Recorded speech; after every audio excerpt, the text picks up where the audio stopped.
Hello, everyone. Jak Syn here on behalf of TourFiend.com and Future Daze, and today it's another exciting episode of Artist Interviews. In this episode, we're sitting with Michael Weber. How you doing today, Michael? Oh, I'm doing pretty good. That's great to hear. That's great to hear. I mean, it's a nice, beautiful day outside. I'm sure it's nice and sunny where you're at as well. Yeah, it's pretty nice out. It's like coming through my window. I can see it. I know, right? It's getting like nice and warm here in Southern California, so like we're experiencing that summer weather now. And I know with everything going on, a lot of people want to get out. They want to go on hikes, go on walks and things like that. They can. They got to stay socially distant, but I think it's still very important that everybody out there keep the social distancing as much as you can. You know what I mean? Mm-hmm. I agree. So today, we're going to ask you a couple questions and see where it goes from here. Are you ready to do this? Yeah, go for it. All right, here we go. What are three of your most memorable moments from your musical career? Three of my most memorable moments. I would have to say the first one was probably back in like 2016, 2017, when I had first tried to become, who I am now as a musician.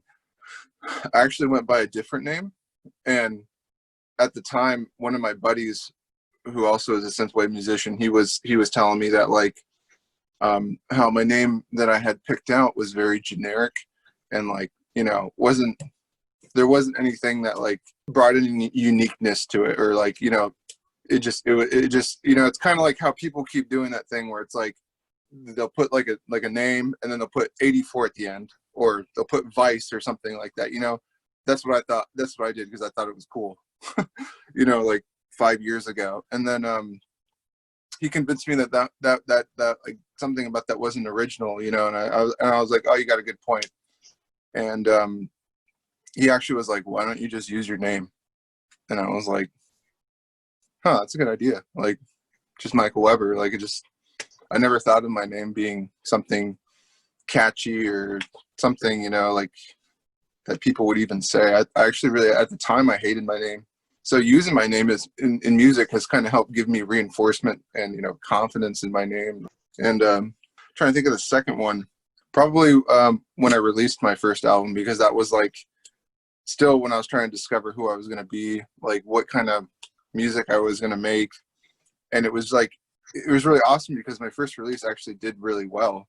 And it really surprised me that people liked my music.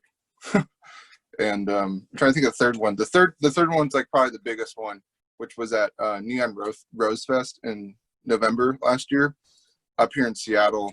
It was insane. There was I think over 300 people in the room, and it was at one point they were all chanting my name, which was insane. That was a weird feeling.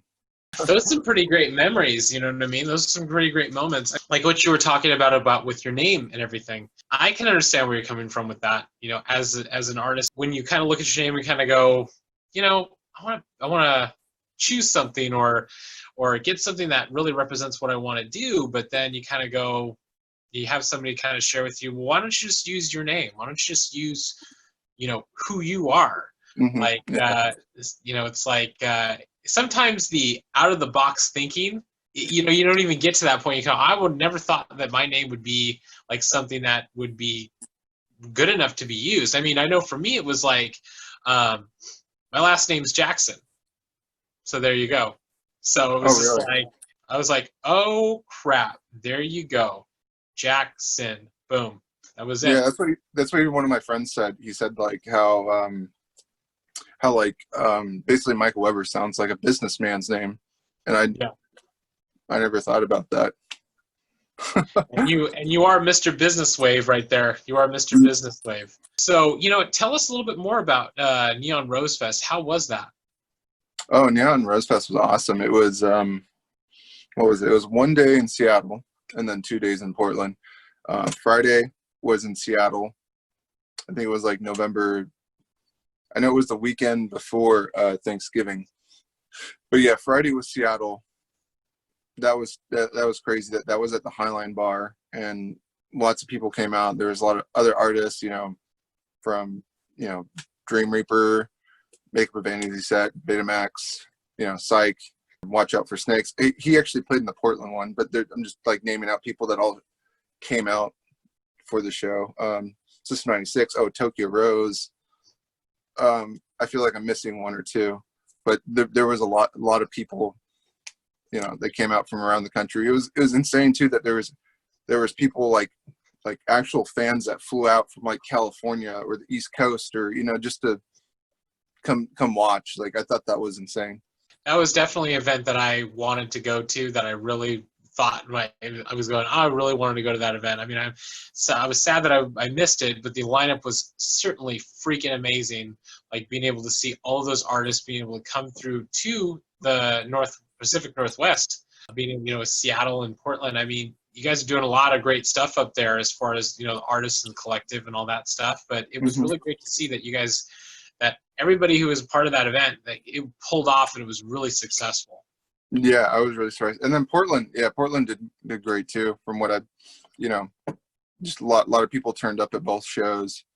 The lineup was great, and it was so much fun. Like, I can't wait to do that again. And you know, the person that, you know, the main person that put it on, Chaz Syke of, you know, Sin City, he, you know, I hope he does it again this year. So you know. Well, only time will tell, and I really do hope that this comes back sooner rather than later. But, you know, until then, we got to stay as safe as we can, and then when we're ready to do it, you know, who knows? If it doesn't happen in real life, it may happen on a live stream. So there you go. Yeah, that's true. That is true. What would you say is your favorite album / EP that you've worked on? My favorite one so far, it's going to be a toss-up between two. I'm probably gonna have to say it was my last album I just put out, called Emotional Investments. That whole album was probably the first album where I've had my like aha moments, where it was like, oh, I understand how music, you know, gets put together now. And like, that album felt very organic, and like I was able to actually, for once, like, put my emotions into my music and like actually channel that energy into it. And just it was a very like almost like, in a way, some way, spiritual process of just like the way it, like, I was able to like sit there at the keyboard and it just came out of me. The only way I can suggest this, like the understanding of what that means, is like, I was watching an interview with actually Coolio, who, you know, he did I think it was his Hot Ones interview. And when he said he did Gangster's Paradise, he said he was walking by the studio or something, and he heard that song, and he was like, "This is my song." And he said immediately, he just channeled his energy into that song, and it, like, he said, it was like something had possessed over him, and it just came out of him. And like, that's like, I totally related, because that's how I felt with my last album. It was like something spiritual like overcame me, and like it just pushed it out of me. It was really interesting how that works. But, you know, and then also a combination of just like events that were going on at the time in my life that just helped push that out too. Isn't it funny how that works? You'll be going along one day, and then all of a sudden it'll hit you like a ton of bricks, and you will have those aha moments. You will be sitting there, and it'll be like something in your head just like clicks, and you go, I got to get this out. I got to put this down any way that I can. It doesn't matter. Like, I got to get these ideas out. They're just coming. And then before you know it, you can't turn it off. And then when you're finally done with all of it, you look at it and you go, wow, I really created something amazing. But it's great to see that you had that moment. I mean, that album, your newest release, I've listened to it. Great stuff. I love it. You can really hear the emotion in the music. You get to hear that really flowy, all-encapsulating sound. I know when you had your other release, Back in Business, it was like very, very, because you are Mr. BusinessWave, right? So it was very business-oriented, and it was very like, you know, it had its dancing moments, and it really had this emotion to it. But in this one, you just kind of like broke out of that a little bit and kind of flowed in a different direction. And I think it was really great to see how you molded it in this new album. Yeah, that's the thing. I try to keep, you know, like a businessman, you know, like concept around it. But, you know, yeah, I still try to, explore, do different things. But yeah, no, I totally agree. Yeah, that album definitely differs from the rest. Definitely, definitely. And you know what? As artists, it's up to the artists to grow and to, expand on their sound and to try new things all the time. So it's really great to see that you are trying new things. And I can't wait to hear what you have coming next. Awesome. Yeah, me too. I can't wait to share it. What was the drive behind getting you into making music and performing?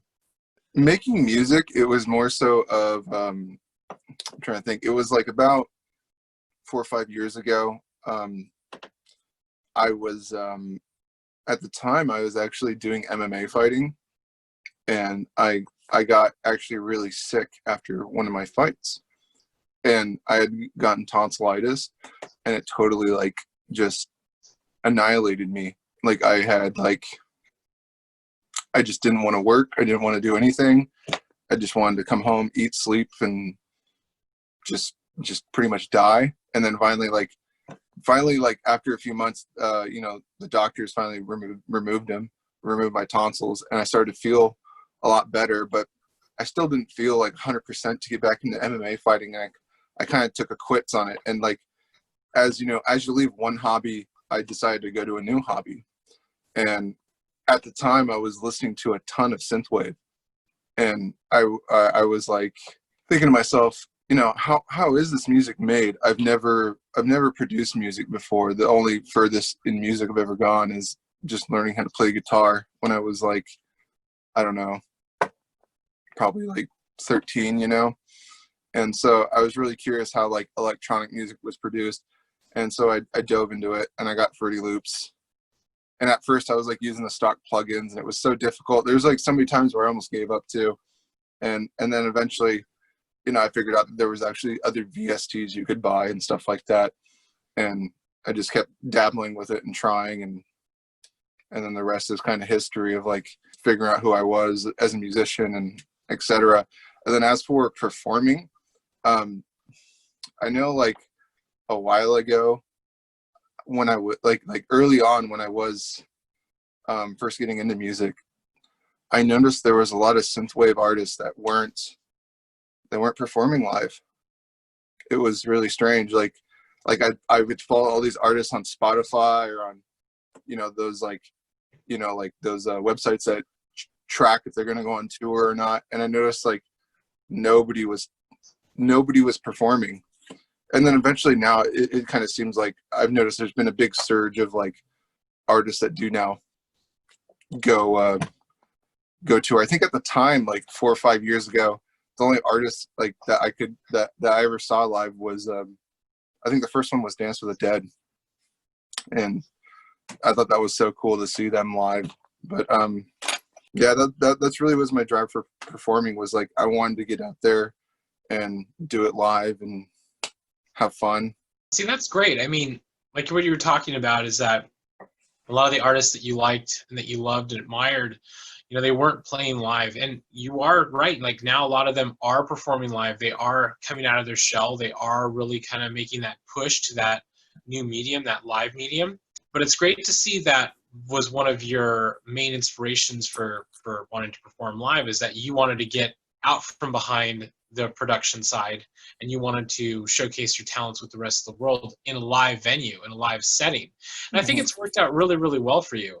I know, like, also what you were mentioning about your music is, isn't that the funny part about it all is, as an electronic musician, like you tend to dabble with like little programs here and there, and before you know it, things start to snowball. Like you start to gather more things, you start to put more things together, you get new programs, you get new pieces of equipment to do your music with, and before you know it, you have this full production value that sounds really, really great. And a lot of the time it's like artists, like they kind of go like, oh, I don't think my sound is as great, but they don't really take the time to look at their stuff and go, you know what, my sound is actually pretty amazing because I did take the time. I did take the time to learn things. I did take the time to experiment and really craft my sound, hone my sound into making something great. So it's good to see that you are continuing with your journey and you were putting out some pretty amazing stuff, my friend. I will tell you, I enjoy it, and there are a lot of people out there who really enjoy it as well. Oh, thank you. I appreciate it. What are you looking forward to accomplishing the most moving forward? Well, I think like 99% of artists right now, we always have new music in the works, and I definitely have that. I would say I'm about halfway done on my next like album. For once, it's going to be an album that I have a lot of tracks on. I'm thinking it's going to have somewhere between 10 and 12 tracks. I'm still like sifting through a few of them and figuring out if I do want them on there. I'm really looking forward to it because the whole album is about like construction, and it's just like it's just a playful album about construction and about like like gentrification of basically my area and stuff that I've seen going on. And it's just interesting how I've channeled that like things that I've noticed into my music somehow. And it's going to be interesting to see how it all finally comes together. Also, I'm looking forward to, I've never done this before in my life, but I just ordered 300 vinyls for my last album, and which is a huge investment. I've never done a pressing. I'm doing it all independent. I just decided that doing it independently was probably the best way, because then I can make every single order more personable. And I know I'm really excited to get those, but those are due to arrive in like, I believe mid-July, because I just put it in the beginning of May. So, and what's cool too is they're going to be made right here in the Northwest. So it's just like another cool little stamp of like coolness to me that I can say that these were made in my, in my area. And it's great because it's made with your own two hands. You put that personalization on it, and everybody really feel like when they get it, I know they're going to feel like, oh my God, this feels really personal to me. It really feels like a lot of time and care was put into this. And now I get to have it and put it on display and listen to it and show it to the people. It's really great. And I look forward to seeing that coming from you. Also, I thought it was really interesting what you're talking about, your new album that's going to be coming out very soon. That you have this artistic, I like to say it like this, artistic visualization of a concept, but shown through sound. Yeah. To everybody out there, like being able to visualize something that you see in society, something out there that you see, and then you're able to translate it into sound, into your version, your artistic vision of what you want it to sound like. So I think that's going to be pretty amazing to see, and I cannot wait. And I know a lot of you out there cannot wait to hear that, because it's going to be great. What positive message would you give your fans out there? The positive message I would give right now is, especially with these times we're going through, is to just try to keep yourself busy, keep doing, hobbies that you enjoy, at least indoors at home, maybe outside your house a little bit. Try to stay positive, because it's pretty tough. Like, I know some of my friends they're stuck indoors right now because they're working from home.